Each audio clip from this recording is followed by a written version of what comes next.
వీక్షకులకు స్వాగతం, నమస్కారం. 2024 ఎన్నికల్లో చంద్రబాబు నాయుడు గారు మేనిఫెస్టో రిలీజ్ చేస్తూ కూటమి ప్రభుత్వం తరఫున హామీ ఇస్తూ అన్నదాత సుఖీభవ కింద కేంద్ర ప్రభుత్వం ఇచ్చే 6,000తో కలిపి రాష్ట్ర ప్రభుత్వం 14,000 కలిపి 20,000 రూపాయలు 3 విడతలు ఇస్తామని చెప్పి ప్రధానంగా హామీ ఇచ్చారు. 1924 మధ్యలో రైతులు ఎదుర్కొన్న సమస్యలు, జగన్మోహన్ రెడ్డి పాలనలో వాళ్ళు పడ్డ ఇబ్బందులు చూసి, వాళ్ళని జగన్ రెడ్డి ఇబ్బంది పెట్టిన తీరు చూసి ఆ రైతులకు ఎలాగైనా అండగా ఉండాలి, వారికి ఆర్థికంగా చేదోడుగా ఉండాలని ఆదుకోవాలనే ఉద్దేశంతో చంద్రబాబు నాయుడు గారికి తీసుకున్న నిర్ణయం అన్నదాత సుఖీభవ 20,000 రూపాయల పథకం.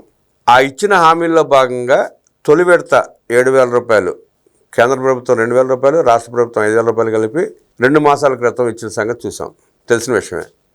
రెండో విడత నవంబర్ మొదటి వారంలో ఇవ్వబోతున్నారు.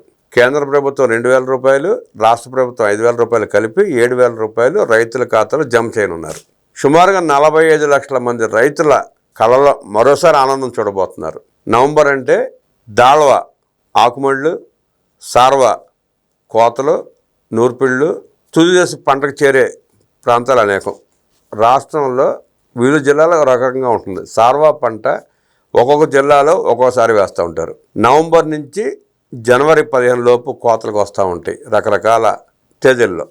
వారిని ఆదుకుంటూ కొత్త దాళ్వా పంట ఆకుమళ్ళకి ఇబ్బంది లేకుండా ఇచ్చే కార్యక్రమంలో భాగంగా అన్నదాత సుఖీభవ రెండో విడత నవంబర్ మొదటి వారంలో ఇవ్వబోతున్నారు. అన్నదాతలకి జగన్మోహన్ రెడ్డి చేసిందేంటి, కూటమి ప్రభుత్వంలో జరుగుతున్న మేలేంటి, అన్నదాత సుఖీభవ కింద ఇస్తున్న ఈ విడత 7,000 వల్ల ఆ రైతులకు ప్రయోజనం కలిగే అవకాశం ఉందా తెలుసుకునే ప్రయత్నం చేద్దాం. వివరించడానికి మనతో పాటు ఉన్నారు సోషల్ యాక్టివిటీ శ్రీలా గారు. వారిని అడిగి మనం సెషన్ వేసుకుందాం. నమస్తే శ్రీలా గారు. అన్నదాత సుఖీభవ 20,000 రూపాయల పథకం 3 విడతలు ఇస్తామని చెప్పి స్పష్టంగా చెప్పారు. ఒక విడత ఇచ్చారు, రెండో విడత నవంబర్ 1st వీక్లో ఇవ్వబోతున్నారు. ఈ పథకం వల్ల రైతులకు ఏమైనా ఉపయోగం ఉంటుందంటారా, వారికి ఏమైనా లబ్ధి చేకూరే అవకాశం ఉందా? ఖచ్చితంగా అండి. ఇప్పుడు దాల్వా సార్వా అంటే మనకి మాగాణి పండుగ చెప్పుకుంటాం. మరి మెట్ట రైతులు పొగాకు వేయనివ్వండి, ప్రత్తి వేయనివ్వండి, మొక్కజొన్న వేయనివ్వండి, శనగ వేయనివ్వండి, మినుము వేయనివ్వండి, ఇంకా మిరప ఉంది, అన్ని రకాలు, ఎక్కడ ఎవరికి ఏ ఇబ్బంది ఉండదు. మొన్నటి వరకు చూసాం యూరియా యూరియా యూరియా అని చెప్పేసి చక్కగా అందరికి అందింది, రైతులందరూ కూడా హ్యాపీగా ఉన్నారు. మరి అంతకుముందు దానికి కూడా మనకి ఫస్ట్ విడత ఇచ్చినప్పుడు అన్నదాత సుఖీభవ దానికి కూడా గడువు పెంచారు. మరి రాని వాళ్ళ కోసం కాల్ సెంటర్స్ ఏర్పాటు చేసి మరి వాళ్ళకి ఫోన్ చేసి మీ పూర్తి వివరాలు ఇస్తే అసలు డబ్బులు ఎందుకు పడలేదు అనేది కూడా ఫీడ్బ్యాక్ ఇచ్చారు. మరి ఈసారి కూడా ఫస్ట్ వీక్ నవంబర్ అంటున్నారు. మరి ఇచ్చిన తర్వాత కూడా ఎంతమందికి రాకపోయినా కూడా మళ్ళీ దానికోసం ఆ ఫీడ్బ్యాక్ ఇచ్చే ప్రక్రియ కానివ్వండి, వాళ్ళకి మళ్ళీ ఎవరైతే ఖచ్చితంగా వీళ్ళకి అందుకునే అవకాశం ఉంది అంటే వాళ్ళకి కూడా మళ్ళీ ఇచ్చే ప్రయత్నం కానీ ఇవన్నీ జరుగుతున్నాయి అనేది మనం వింటున్నాం. అన్నదాత సుఖీభవనంగానే గతంలో చూసాం. రైతు భరోసా కింద జగన్మోహన్ రెడ్డి గారు మరి రైతులకు నిజంగానే ఆ భరోసా కలిగించారా అంటే భయం కలిగించారు కానీ భరోసా కలిగించలేదు అనేది మాత్రం వాస్తవం. జగన్మోహన్ రెడ్డి పాలనలో క్రాప్ హాలిడేస్ ఎక్కువ కదండి, క్రాప్ తీసుకున్నారు హాలిడేస్ ఎక్కువ. అవును, హాలిడేస్ ప్రకటించింది ఎక్కడ, అందులో గోదావరి. అవును, మరి వరి ఎంత గొప్పగా పండించుకునే గోదావరిలో మరి క్రాప్ హాలిడే ప్రకటించారంటే ఇంతకంటే దారుణం. ఇంకా అన్నదాత మరి అంటే ఇంకా అన్నదాతకి విలువ ఎక్కడుంది? మరి రైతుకు భరోసా ఇస్తానన్న జగన్మోహన్ రెడ్డి నిజంగానే భరోసా ఇచ్చాడా? మరి వాళ్ళు అధికారంలో ఉన్నప్పుడు టీడీపీ సానుభూతి పరుల పంట పొలాలు నాశనం చేయనివ్వండి, గడ్డివాములు తగలబెట్టనివ్వండి, మరి పళ్ళ తోటలను నరికేయనివ్వండి, పంపు సెట్లు, ఈ డ్రిప్ ఇరిగేషన్ సంబంధించిన పంపు సెట్లని ధ్వంసం చేశారు, మోటార్లు ఎత్తుకొని పోయారు. వాళ్ళు చేయని అరాచకం ఏం లేదు. మరి వీళ్ళు మరి రైతు భరోసా, రైతుల కోసం నేను ఏదో చేస్తాను, మొన్న మామిడి రైతులకు డబ్బులు పడినాయి. మీకు చంద్రబాబు నాయుడు గారి టైంలో ఆ డ్రిప్ ఇరిగేషన్ 95% సబ్సిడీ ఇస్తే జగన్మోహన్ రెడ్డి మొత్తం ఎత్తేసాడు. సబ్సిడీలు లేవు. ఇప్పుడు రైతు రథం ప్రోగ్రాం పెట్టాడండి నారా చంద్రబాబు నాయుడు గారు. ఈ ట్రాక్టర్లకి సబ్సిడీ కింద రైతు రథం అని చెప్పి ఇచ్చారు, రాగానే తీసేశాడుగా, అన్నీ ఎత్తేసాడు. మరి నువ్వు ఏ విధంగా రైతుకు భరోసా ఇస్తున్నావు, ఏ విధంగా నేను ఉన్నానని చెప్తా. పైగా ఆ పార్టీలో కొంతమంది సన్నాసులు అంటారు రైతులకు మేము చేసినంత మేలు ఎవడో చేయలేదంటారు. అంటే మేలు చేయటం అంటే వాళ్ళ దగ్గర ధాన్యం కొనుక్కుని 6 నెలలకి 7 నెలలకి డబ్బులు ఇస్తామని చెప్పి ఇచ్చి దాంట్లో వాళ్ళు కోత కమిషన్. ఇప్పుడు ఇవాళ మీ దగ్గర ధాన్యం కొన్నారండి 10 పుట్లు ఎంతో, 6 నెలల తర్వాత తేమ ఉంది 10% కటింగ్, డబ్బులు కావాలంటే 10% కటింగ్ అంటే ఆ రైతుకి ఏం వస్తుంది? ఏముంది, ఈ రోజున కూలోడే బాగున్నాడు రైతు కన్నా కూడా అని చెప్పుకునే పరిస్థితి. ఎందుకంటే ఆ రైతుకి ఇంకా మన 5,000 నోట్లో పోవటం కోసం రైతు 10,000 భూమిలోకి వెళ్తున్నాయి అనేది మనకు తెలుస్తుంది. అయినా కూడా పరిస్థితి అక్కడ గిట్టుబాటు ధర లేకపోవటం కానివ్వండి, మరి జగన్మోహన్ రెడ్డి గారు లాంటి వాళ్ళు ఉన్నప్పుడు పరిస్థితి ఎంత దారుణంగా ఉంది. వీళ్ళు ఇలాంటి కోతలు మీరు అంటున్నట్లుగా ఆ పంట కొనుగోలు చేసి దాని మీద మళ్ళీ వీళ్ళు కమిషన్లు వసూలు చేయటం, ఇంత దారుణంగా ఉన్నప్పుడు మరి ఎక్కడి నుంచి ఆ రైతుకు భరోసా ఇస్తాడు?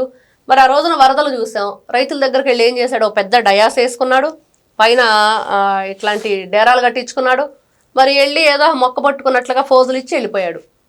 ఎందుకు వచ్చాడో తెలియదు, ఎందుకు వెళ్ళాడో తెలియదు. అక్కడ వాటర్ ప్రాజెక్ట్ చూసాము, అతి పెద్ద భారీ వాటర్ ప్రాజెక్ట్ సెట్టింగ్ వేసేసి బటన్లు నొక్కేసి కాసేపటి తర్వాత నీళ్లు లేవు, ఏమి లేవు. మరి ఏంటంటే లేదు, అన్నీ కూడా ఇటు వాటర్ ట్యాంకులు వెళ్ళిపోయినాయి, గేట్ కూడా వాళ్ళు తీసేసుకొని వెళ్ళిపోయారు. గేట్ రెంట్కి ఇచ్చారంట రోజు. మరి అసలు ఇంత సినిమా సెట్టింగ్లు ఎక్కడ చూడలేదు ఏ ప్రభుత్వంలో కూడా. వీటన్నిటికంటే దారుణం ఏంటంటే క్రాప్ ఇన్సూరెన్స్ రాష్ట్ర ప్రభుత్వం కడుతుంది. జగన్మోహన్ రెడ్డి ముఖ్యమంత్రి ఉన్నాడు, ఒకసారి 2 సార్లు కట్టాడు. ఆ 2వ సారి కట్టిన క్రమంలో రాష్ట్రం మొత్తం మీద 3 కట్టాడంట. ఆ ముగ్గురు కూడా ఆ పులివెందు నియోజకవర్గంలో రైతులంట. అంటే ఈయన పొలం కౌలు చేసేవాళ్ళు ఈయన పొలం పండించే రైతుల పేరు మీద కట్టినట్టున్నాడు.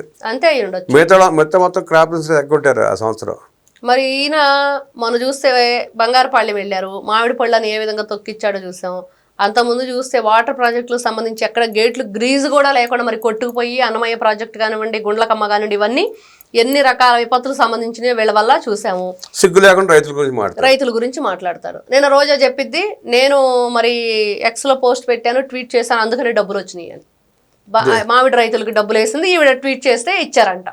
వీళ్ళు పోరాడితే ఇచ్చారంట, వీళ్ళు బయటకు వచ్చి మాట్లాడితే ఇచ్చారు. అంటే వీళ్ళు అధికారంలో ఉన్నప్పుడు మరి పోరాటం చేయలేదా? వీళ్ళు అధికారంలో ఉన్నప్పుడు రైతుల కోసం ఏం చేశారు? అంటే అసలు వీళ్ళు ఫస్ట్ నుంచి కూడా నా ఎస్సీలు, నా బీసీలను, నా మైనార్టీలను, నా రైతులను జగన్మోహన్ రెడ్డి మరి ఎందుకు మాట్లాడతాడంటే కేవలం ఆయన లబ్ధి కోసం, ఖచ్చితంగా ముంచటానికే. ఈ రోజున రైతుల పరిస్థితి మనం చూస్తున్నాం. మరి ప్రతి ఒక్కటి మనం చూసాం, వాట్సాప్ గవర్నెన్స్ తీసుకొచ్చారు కూటమి ప్రభుత్వం అధికారంలోకి వచ్చాక. మరి ఆన్లైన్లో ఆ ధాన్యం కొనుగోలు చేయటం, డబ్బులు రావటం 24 గంటల్లో.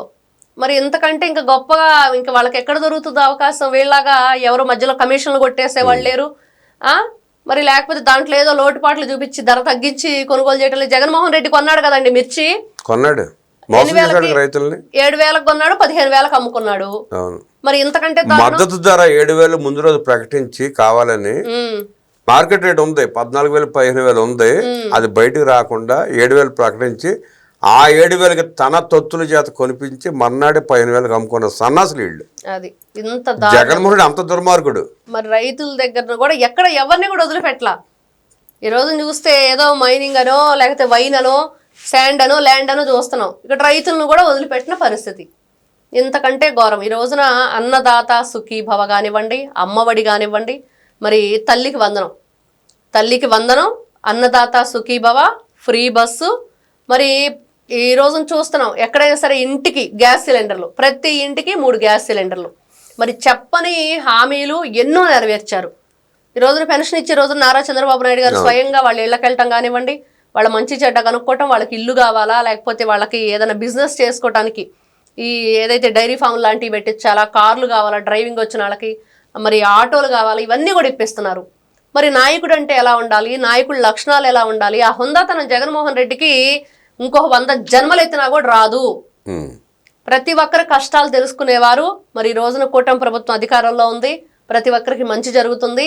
అన్నదాత సుఖీభవ అని వాళ్ళు ఎంత గొప్పగా మంచి పేరు పెట్టిస్తున్నారో అంత గొప్పగా అన్నదాత సుఖంగా ఉండాలండి, ప్రజలందరూ సుఖంగా ఉంటారనేది మనకు తెలుస్తుంది. జగన్మోహన్ రెడ్డి 5 ఏళ్ల పాలనలో ఒక్క మంచి పని కూడా చేయకుండా ఇవాళ నా సిగ్గా నా లజ్జ అంటూ మాట్లాడటాన్ని మెట్టుతో కొట్టినట్టు విశ్లేషించిన శ్రీలా గారికి ధన్యవాదాలు తెలియజేస్తే నమస్కారం.